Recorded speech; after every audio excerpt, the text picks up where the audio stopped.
Hello, everyone. Thanks for joining us here on the Armed with Reason podcast, brought to you by GVpedia. We recently have been joined by some fantastic guests here, but for this episode, we will be acting as the Devin and Caitlin duo. So, hey, Devin, thanks for coming and chat with me today. Yeah, hello. First time here. First, first time, long time. Yes, yes. Last week was the Center for American Progress Gun Violence Prevention Conference. It usually happens in December, but this year it was in September. And Devin was there in attendance, and I thought this would be a good opportunity for us to chat about that conference and give our listeners a bit of a rundown of some of the key takeaways from the speakers and the sessions that were part of the conference. So I'm sure it felt a little bit weird for it to be September this year rather than December, at least a little bit warmer, if nothing else. Oh, yeah. Well, and having moved to DC recently, just dealing with the heat and humidity is something else. Like Yeah. Oklahoma's hotter, but the humidity, like it's truly about draining the swamp. Um, and Yes. like I think the first 2 years that Center for American Progress held the summit, it actually was in September, and then they switched it to December. December for the Interesting. longest time, and now it's kind of back, but we'll probably switch back next year. I don't know. And this was their 10th 10th, summit? yes. Wow. Yeah, and I think I didn't realize it, but I think I was at the first because like 2015 to now would indicate that. So, Wow. Yeah. So we had the opportunity for those of us who couldn't be there in person, they were able to stream a lot of the conference, which is always great, or to hear what survivors and advocates have to say about not only important topics in gun violence prevention, but just to share their stories, of course. But something that came up, which is near and dear to our hearts here at GVpedia, was disinformation. So, can you tell us a little bit about how the topic of disinformation came into play this year at the summit? yeah, and kind of before going into this part, just want to thank Nick Wilson, who held the conference. I know from personal experience that hosting conferences is challenging. If you are the host, you never get to enjoy your own conference. So it's a very thankless task. And lots of people tend to have, oh, can you fix this for me? Can you fix this for me? During it. So Yeah, yeah, lots of running around and endless tasks for sure. yes, lots of small fires to be putting out everywhere. So yeah, it's deeply appreciated that they're hosting it, and they also hosted the States United um, mini conference the day after, and so that was great as well. In terms of disinformation, a topic near and dear to our hearts, um, largely it arose by a lack of focus on it during the conference. Um, Basically, there have multiple panels, multiple breakout sessions, and for the breakout sessions, you'd have to pick out like one of three, so you're always missing something. Um, but in terms of the panels and breakout sessions I went to, disinformation really wasn't brought up unless I asked about it during like the Q&A and what organizations were doing to help counter it. And it was kind of surprising because I mean, while GVPD's main focus is countering disinformation, I'm under no illusion that most organizations are like in that similar niche, but it's still an important topic that should have at least some amount of recognition on it.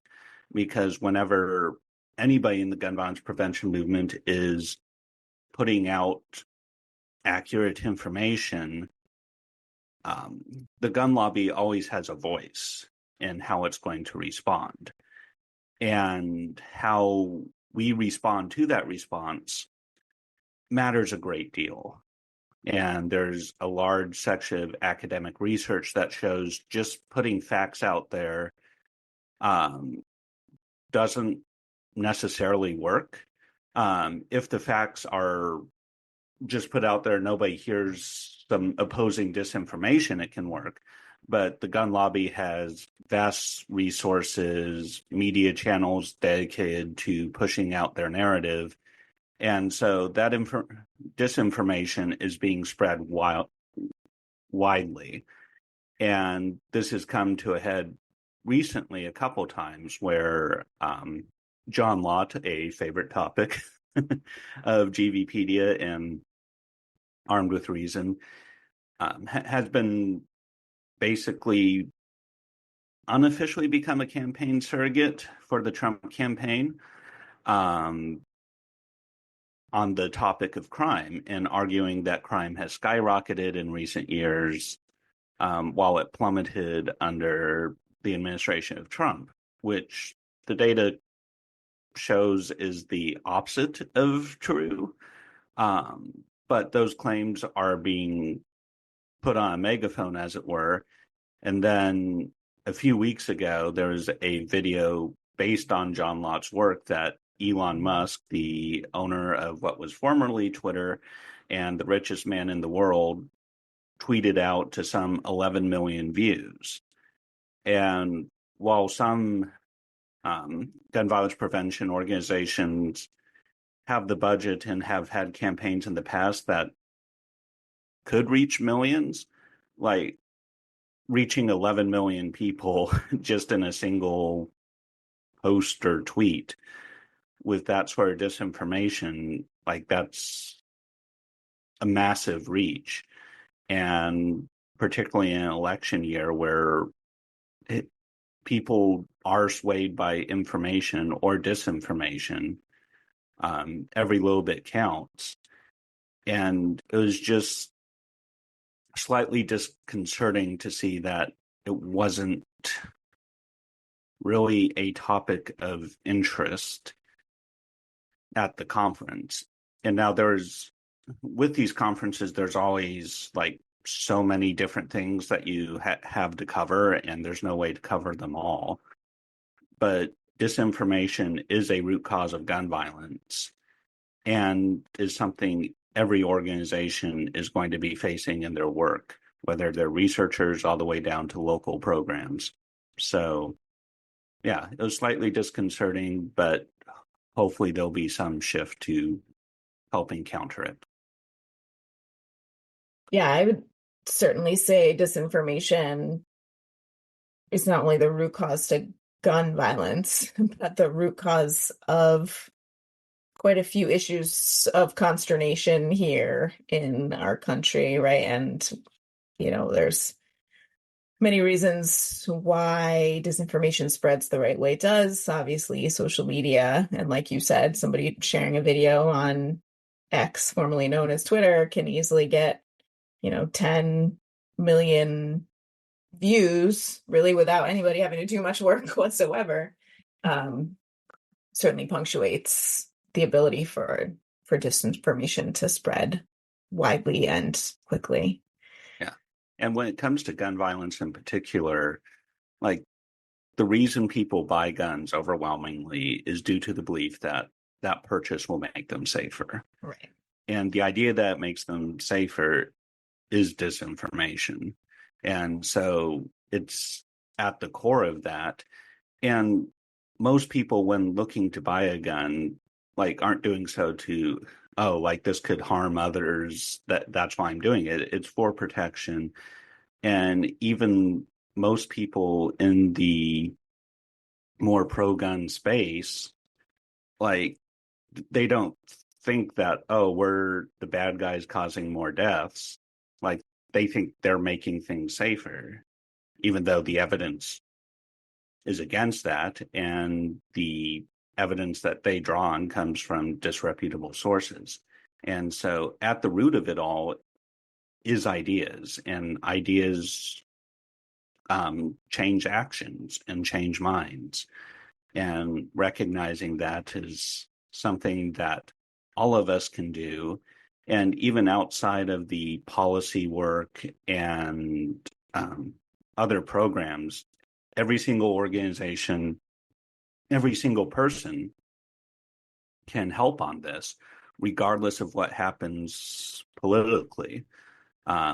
Like, regardless of how much the Supreme Court mangles the Second Amendment, there's nothing in the Second Amendment that says you can't talk about how a gun makes people less safe. Like, that's very much enshrined in the First Amendment. So for now, for today. yeah, like there might be another who knows what can happen in these crazy times, but like it's something that we can always be making forward progress on. Absolutely. And while it is the work of swaying minds and changing minds is definitely challenging, it's very plausible, and there's no real cost or barriers to entry. You just have to be willing to look at the information, learn, and have conversations with people. Definitely.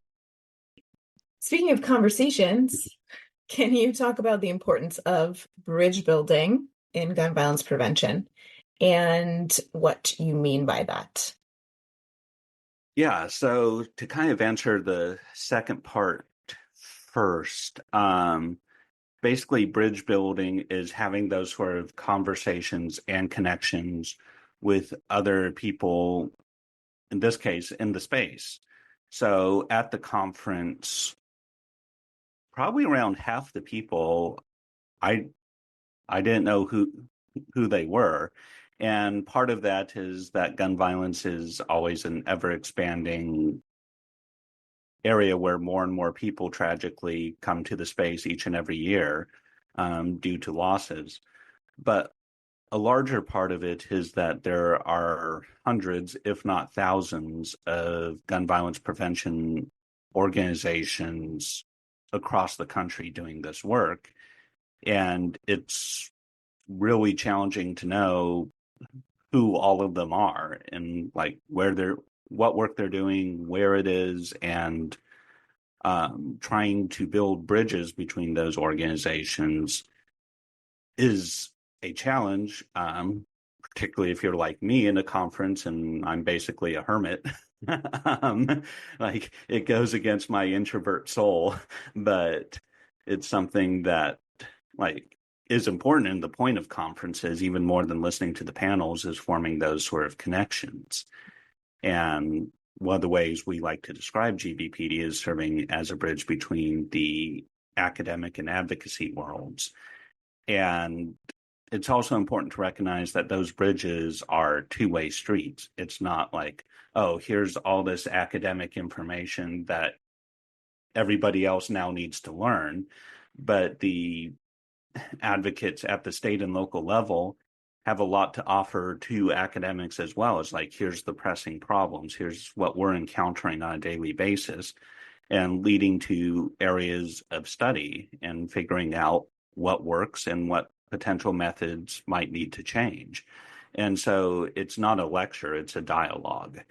And I don't think the gun violence prevention movement, at least since I've been in since 2012, 2013, has done the best job in fostering those sort of bridges to where it's like almost every single organization is in its own silo doing what they consider, and often rightly so, crucial work, and just don't have the time to look up from that work and see, oh, there's other people in parallel spaces and we could aid each other.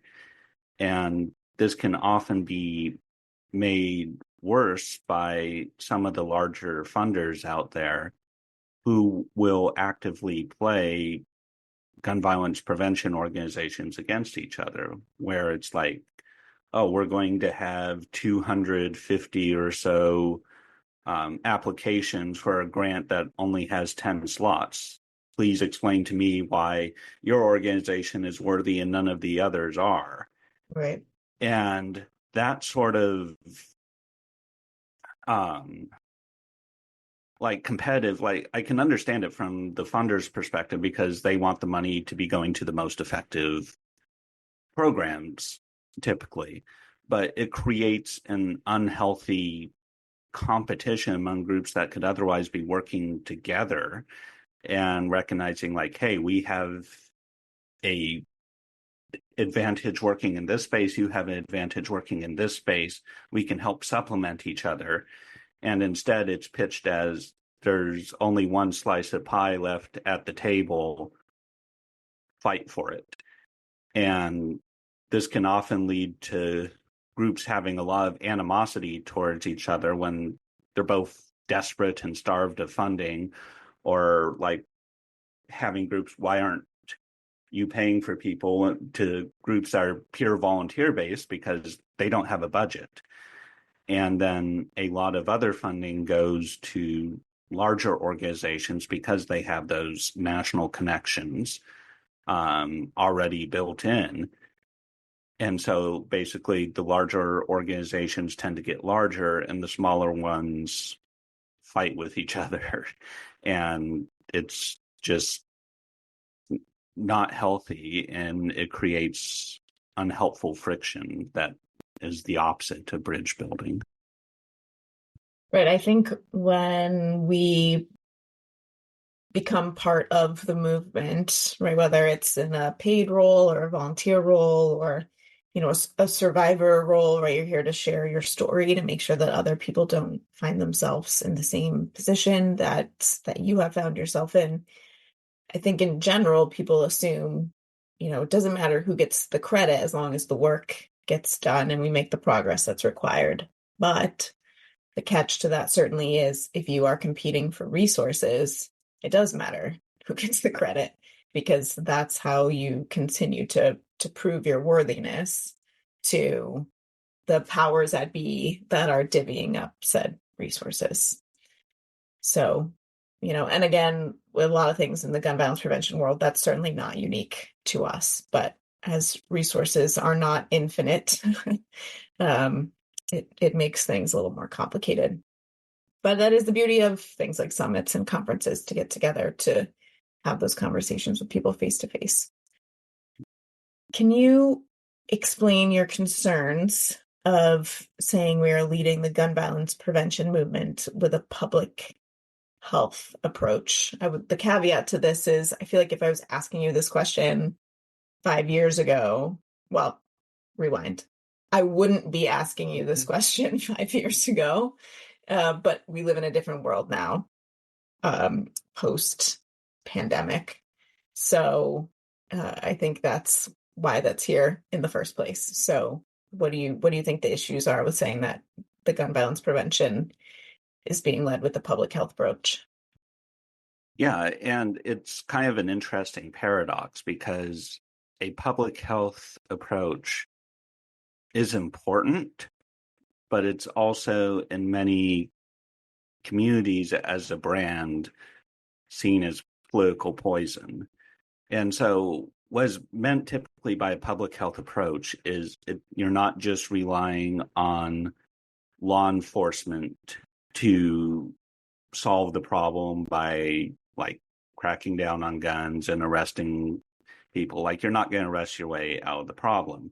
And so what else do we need? We need addressing root causes, such as like poverty, income inequality,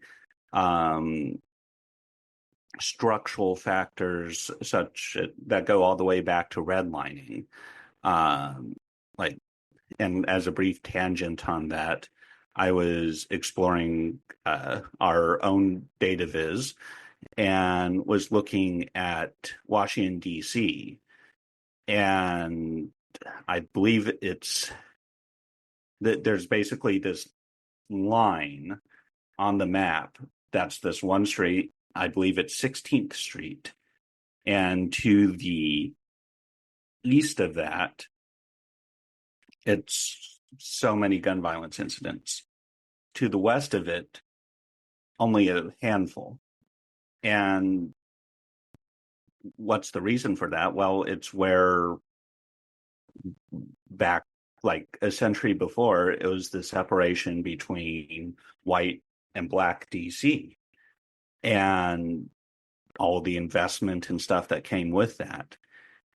And so you can see like those historical choices still carrying out stuff today. And there's even things such as like making sure cities are greener and making sure that dilapidated buildings that nobody can feasibly live in are taken down and converted into green spaces. And so there's many other things outside of the specific laws and policies, which are still crucial, that can be done to help. And also counseling in hospitals, making sure you're reaching people where they're at, and community violence interruption programs. All of those fit under this framework, and it's an important framework. The problem is that after the COVID pandemic, a lot of communities hear public health and associate that with being locked in their room for 1 to 2 years, and like schools being shut down, which like mask mandates and so forth. And one can argue about the effectiveness of any one of those different aspects. And like overall, the public health approach saved likely millions of lives, particularly with the vaccines that came out. But people just remember those times as being emotionally horrible, which is definitely the case.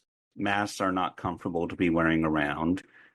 Like kids not being able to attend in person has a large impact on their future learning capabilities. And there's these trade-offs in order to try to save lives.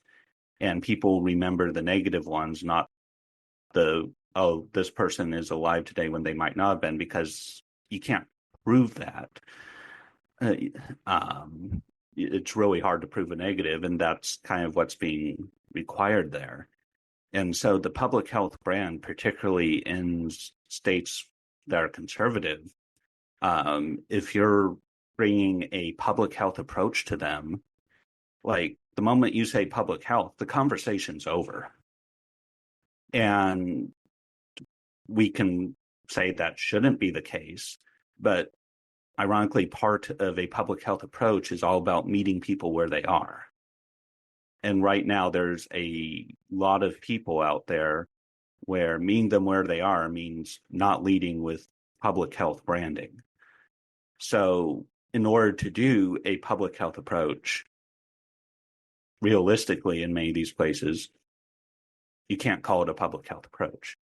Now, fortunately, you can call it like comprehensive approach or something like that. I mean, none of the policies or anything underneath would need to change, but you're just avoiding that political landmine. And I don't think that's been fully recognized in the gun violence prevention space.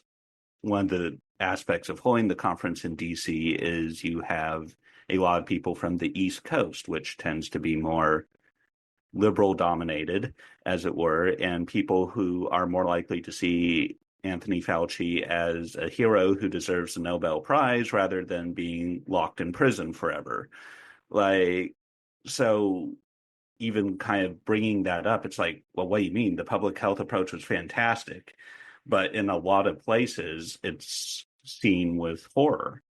And we just need to be able to recognize that and move with it. And I do think where we're at now, like touting the branding of public health, is unfortunately going to be a mistake that can cost valuable opportunities. Yeah, it sort of brings the whole disinformation conversation full circle, right? Like you said with Anthony Fauci, whether you love him or you hate him, the reason that he was polarizing is because there was lots of information circulating around there at a time when people were sitting inside and all they could do is scroll through social media. That was not accurate.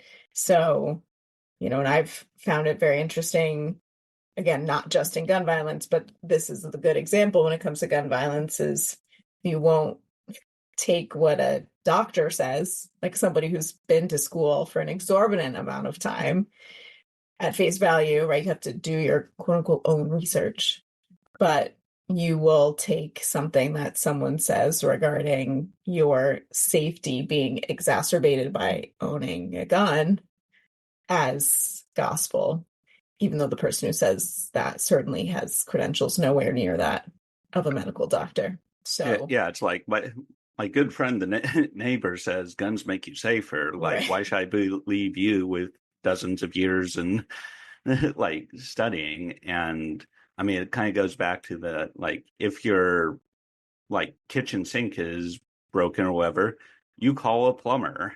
You Right. don't call random guy who is on Reddit railing about chemtrails causing birds to fall out of the sky. I might have just created a new disinformation campaign there. Probably.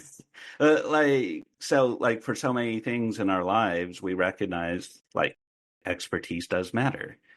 And it's now, to be fair, like there have like experts do make mistakes. Like simply because somebody has a PhD does not mean that they are automatically correct. No, Otherwise, absolutely. John Lott, who has a PhD, and like with COVID, there were mistakes, particularly with messaging and mixed messaging at the beginning with masks. And there is still a robust debate on school closings and like whether it could have been handled differently. And those are legitimate discussions to look back and learn from. But so often it's taken as, oh, there was one mistake here, like never going to trust them again. Whereas if you're scrolling through like a truth about guns, posting, like they'll make 6 to 7 factual errors in a single post. And it's Right. like, oh yeah, but at least the jive is correct, Right. sort of thing. Right. And so there is definitely a massive double standard, but part of it is recognizing that, yeah, that double standard's currently the reality. How do we deal with it rather than wishing away that it didn't exist? Right. So the CAP summit was 2 days. And then on the third day, you were talking about the ability to have sort of a separate entity organized. And through that opportunity, you were able to meet with the White House Office of Gun Violence Prevention. So, can you briefly tell us a little bit more about the experience you had with that office? Yeah, so the third day was the States United to Prevent Gun Violence mini conference, where the state affiliates got together along with allied organizations.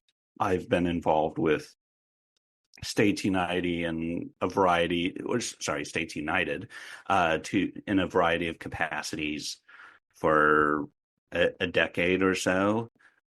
Because like I was from Oklahoma, Oklahoma, at one point it's like, hey, do you want the Oklahoma group? It's like, sure, I guess, but it more evolved into GVpedia, but there we are. And so half the day was like talking about a variety of topics of importance to the states.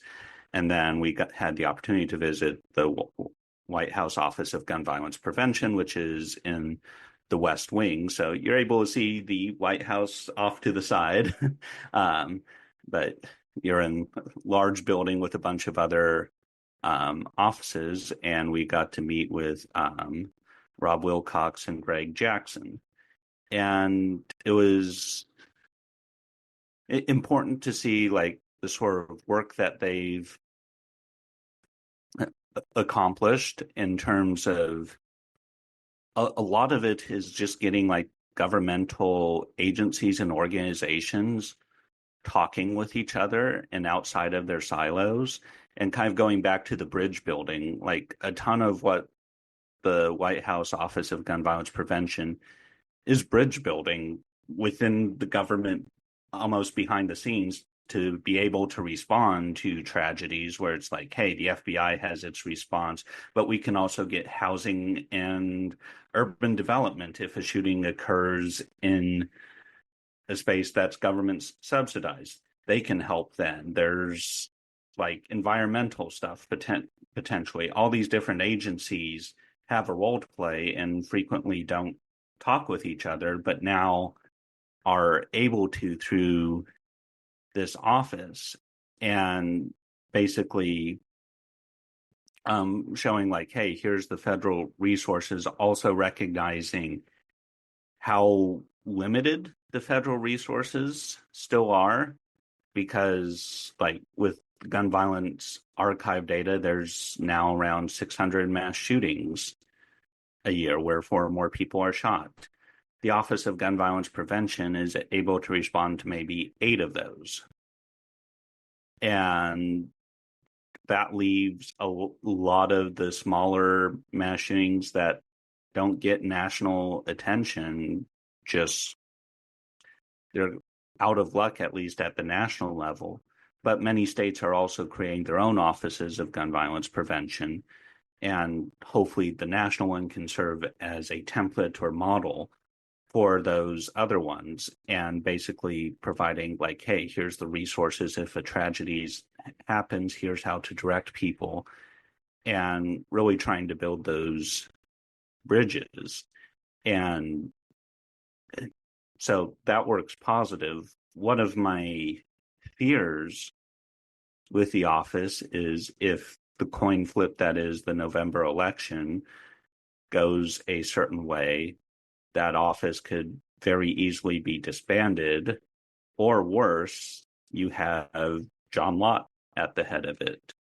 And once you have that, like, what sort of disinformation is going to be pumped out into the system?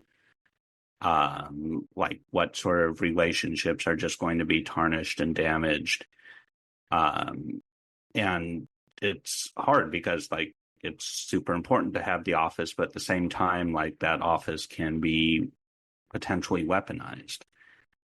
And I think it's super important for the gun violence prevention movement as a whole to start making sure that those sort of bridges, that sort of work, is preserved in some fashion, to where if the worst does happen, here's what we can do to make sure that all of that knowledge and expertise is not lost.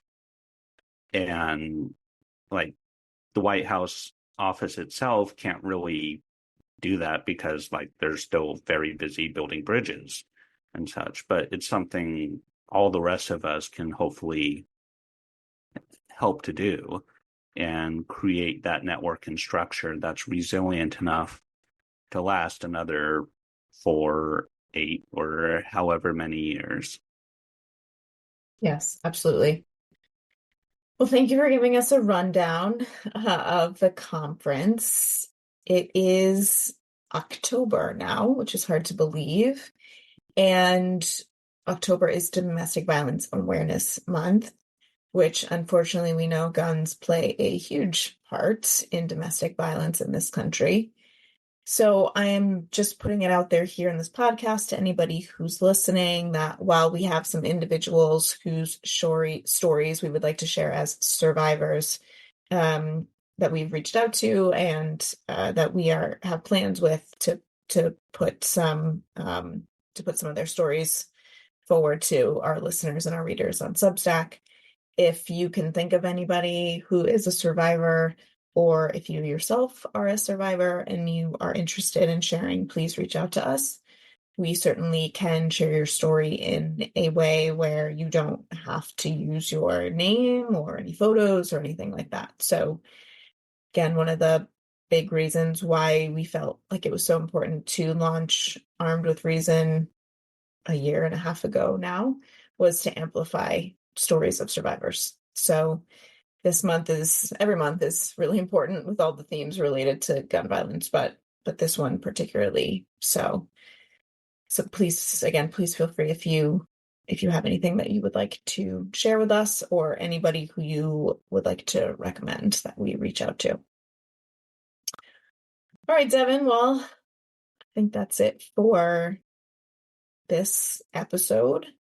And in addition to Gun Violence Prevention Month, as usual, if readers want to be in touch with us about any other topics, we're certainly interested in hearing about those too. So hopefully it cools down a little bit for you there in Washington, D.C. Yeah, still working on draining that swamp, literally. Yes, the humidity is no joke. But who knows? You might have snow cover sooner than you would like. So be careful what you wish for. Yeah, I'll take the cold over the hot. For sure. All right. Well, thanks everyone for listening, and we will talk to everyone soon. Thank you.